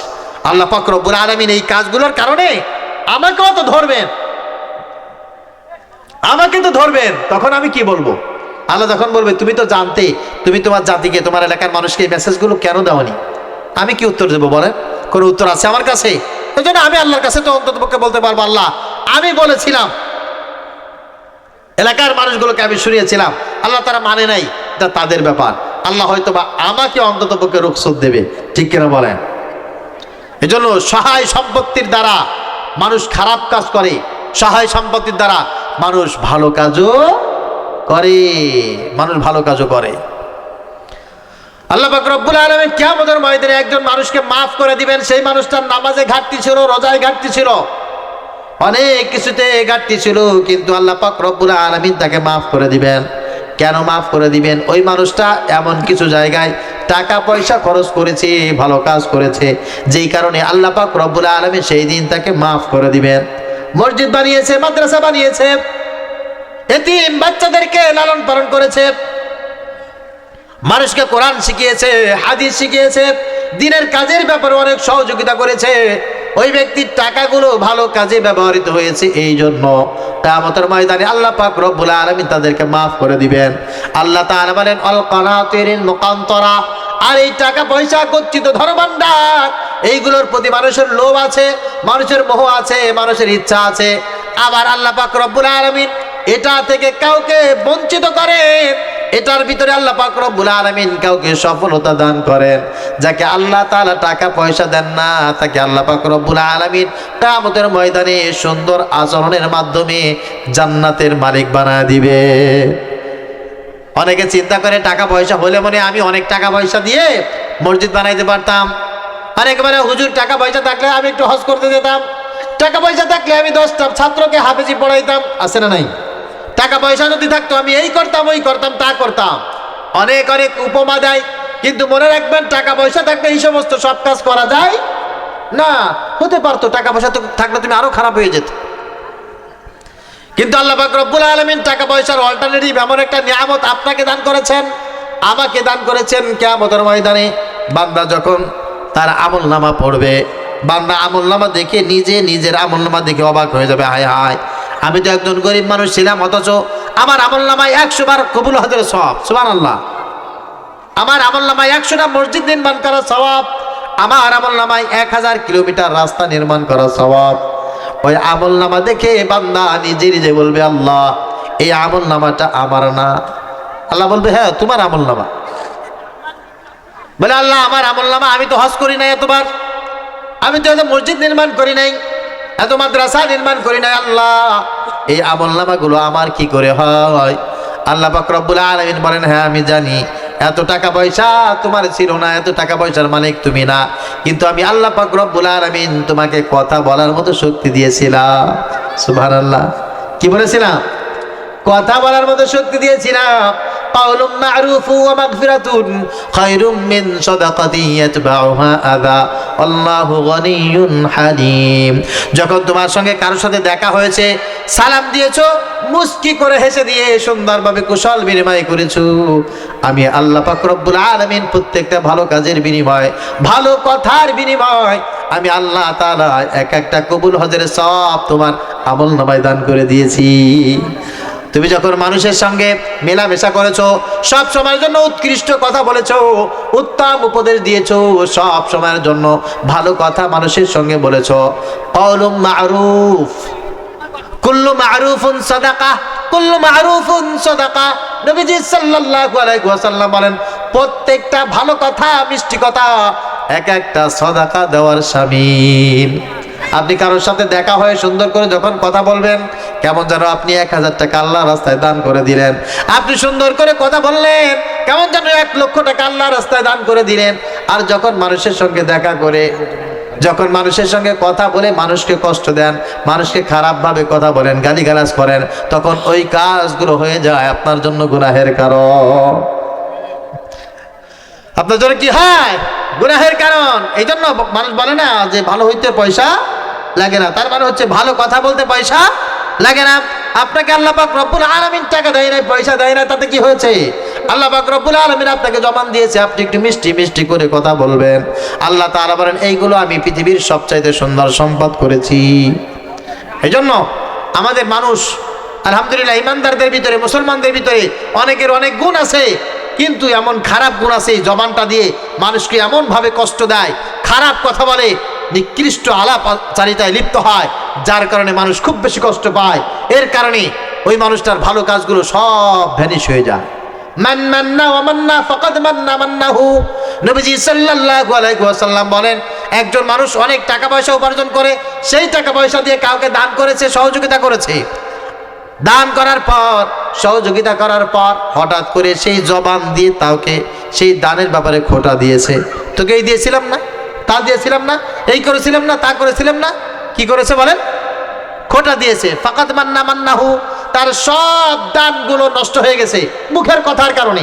1 কোটি টাকা দিয়ে এলাকার সেবা করেছে, পরবর্তীতে মুখের 1টা 2টা কথা দিয়ে খোঁটা দিয়েছে। আল্লাহ তাআলা সব দানের বেনিফিট নষ্ট করে দিয়েছে। নাউজুবিল্লাহ পড়ে। আমাদের এলাকায় অনেক মানুষকে দেখেছি এমন নিকৃষ্ট কথা বলে। এই এলাকার এমন জনপ্রতিনিধি ছিল, এই এলাকার মানুষ মানুষ না, নাউজুবিল্লাহ বলেন, এমন কথা বলেছে না? এলাকার মেম্বার, চেয়ারম্যান, জনপ্রতিনিধি সব মানুষটাকে ভোট দিয়ে নির্বাচিত করেছে। ওই এলাকার মানুষগুলো যখন তার কাছে বিশেষ কোনো প্রয়োজনে যাইতো, তখন বলতো, ওই অমুক নাম্বার ওয়ার্ডের মানুষ মানুষ না, তোরা সব মুনাফিক, তোরা এলাকায় যারা থাকিস ওই দল করিস, তা করিস, তোরা আমার কাছে কেন আছিস? এই সমস্ত কথা বলে মানুষকে কষ্ট দিয়েছে। এরকম জনপ্রতিনিধি ছিল কি ছিল না? কথা বলেন। মানুষকে ভাবে কষ্ট দিবেন না, খবরদার, খবরদার। আবার অনেকে আছে, মুরব্বীরা আছে, তুমি অমুকের ছেলে না, তুমি অমুকের ভাই না, অমুকের পুতরা, তুমি সালাম দাও না আমাকে দেখা হলে, তুমি আমার সাথে কুশল বিনিময় করো না, তুমি মুরব্বী মানো না। তোমার বাবা আমার বাড়ি কাজ করতো কয়েকদিন আগে, তোমার ভাইকে আমি চাকরি দিয়েছিলাম, তোমার দাদাকে আমি সহযোগিতা করেছিলাম, আরে তোর বাবাকে আমি বিবাহ দিয়েছি। মুরব্বীরা এরকম কথা বলে মানুষকে কষ্ট দেয় কি দেয় না? আপনি যদি দিয়ে থাকেন, ভালো কাজ করেছেন, এর জন্য কাউকে ছোট করার মতো, খোঁটা দেওয়ার মতো, তিরস্কার করার মতো কোনো অধিকার আল্লাহ পাক রব্বুল আলামিন তো আপনাকে দেয় নাই, দিয়েছেন।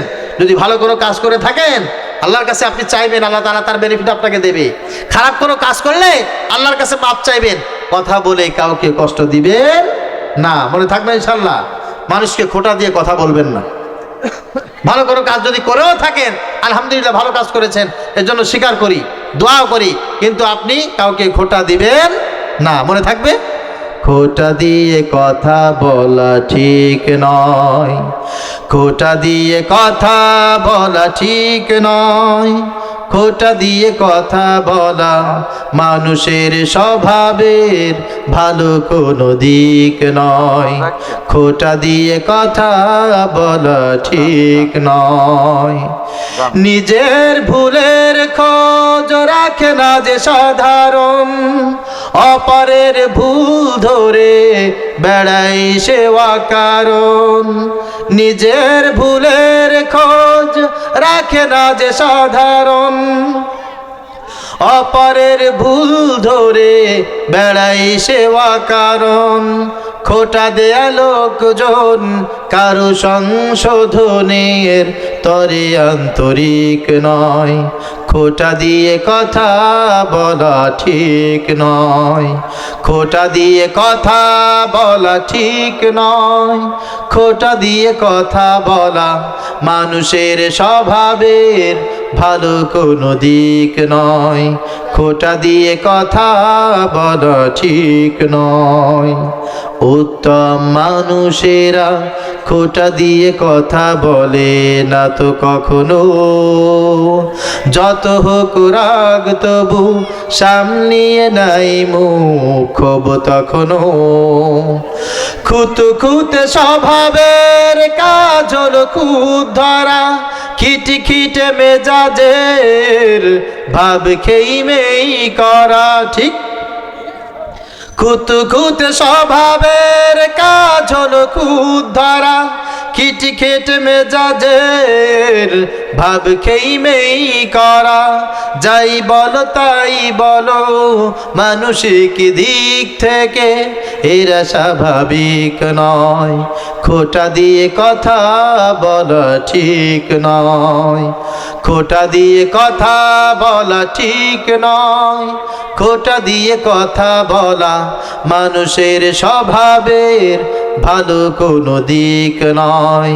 খোঁটা দিয়ে কথা বলা ঠিক নয়। আল্লাহ তাআলা আমাদের সবাইকে উত্তম আচরণশীল মানুষ হিসাবে কবুল করুন। সকলে পড়ি আল্লাহুম্মা আমিন। প্রিয় হাজরিন, আমি শেষ একটা মেসেজ দিয়ে আপনাদের সামনে আজকে আলোচনা শেষ করব। তা হচ্ছে, আমরা বর্তমানে এমন একটা যুগে বসবাস করি, মানুষ সাধারণ কোনো বিষয় থেকে অসাধারণ বিষয়কে বেশি প্রাধান্য দেয়। যেমন ধরেন, আমি ওয়াজ করতে আসছি, আমি এখানে কোরআনের কথা না বলে, হাদিসের কথা না বলে, কোরআন এবং হাদিসের উদ্ধৃতি না দিয়ে বড় একটা টুপি মাথায় দিব, সুন্দর একটা আবাকাবা কোটি পরে একেবারে লিপস্টিক মেখে সোনো পাউডার মেখে আপনাদের সামনে আমি নাহমাদুহু ওয়া নাশকুরুহু বলে শুরু করে দেবো আমি বিশাল বড় একটা আজগবি আলাইহিস সালাম। রাস্তায় আপনি চলাফেরা করবেন, কোট পরা, টাই পরা, সুন্দর করে প্যান্ট শার্ট পরে একেবারে আপনার সামনে চলাফেরা করতেছে, সুন্দর করে সালাম দিচ্ছে, মিষ্টি মিষ্টি কথা বলতেছে, দেখে মনে হয় বিসিএস ক্যাডার, এলাকার কোনো বড় একজন অফিসার হবে। পরে দেখি কি যে 8 পাস করা সেই এনজিও কর্মী কিস্তির টাকা নেওয়ার জন্য বাড়ি বাড়ি গিয়ে হানা দিচ্ছে। কথা বুঝতে পেরেছেন? কবি ইমরুল কায়েস চমৎকার একটা কথা বলেছিলেন, ইদাল মারউ লাম ইউদান্নিস মিনাল্লাহ মি'রমাহু ইরদাহু ফাকুল্লুন রিদাআন কুল্লু ইয়ারতাদিহি জামিল। মানুষ যখন ভিতরে সৎ হয়ে যায় তখন তার সব জায়গা দিয়ে সততা প্রকাশ পেতে থাকে।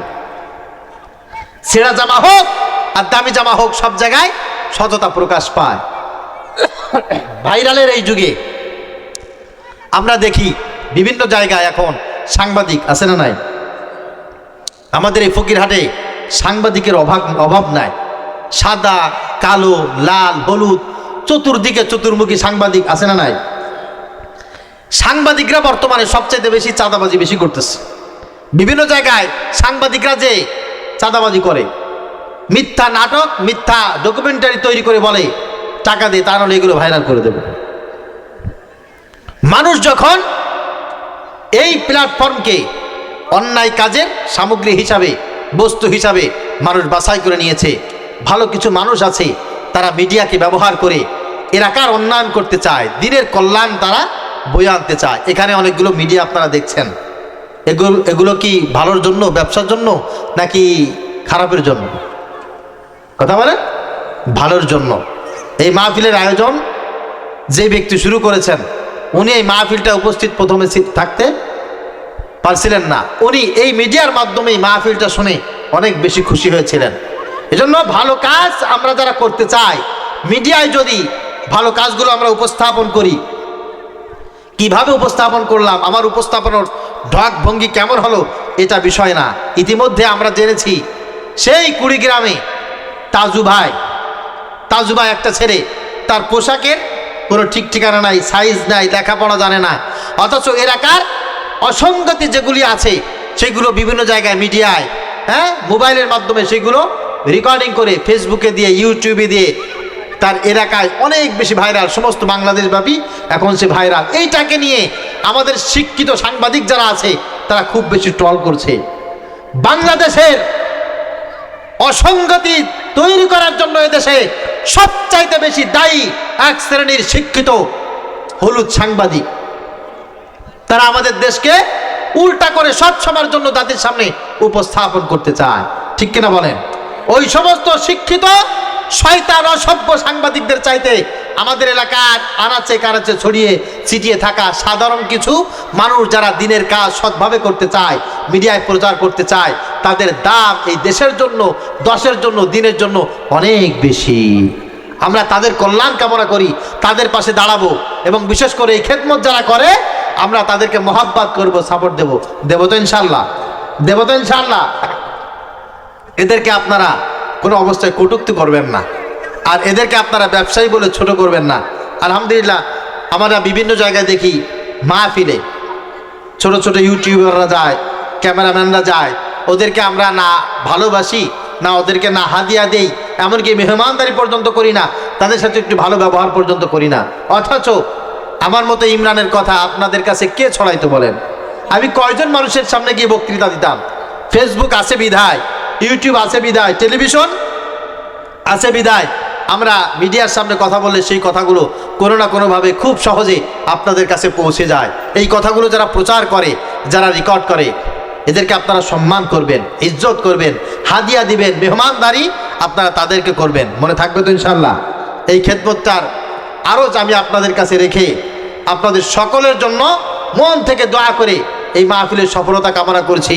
যে কথাগুলো আমি বলেছি, আল্লাহ পাক রব্বুল আলামিন এই কথাগুলো সর্বপ্রথম আমাকে, যারা শুনেছেন সবাইকে আমল করার তৌফিক দান করুক। সকলে পড়ি আল্লাহুম্মা আমিন।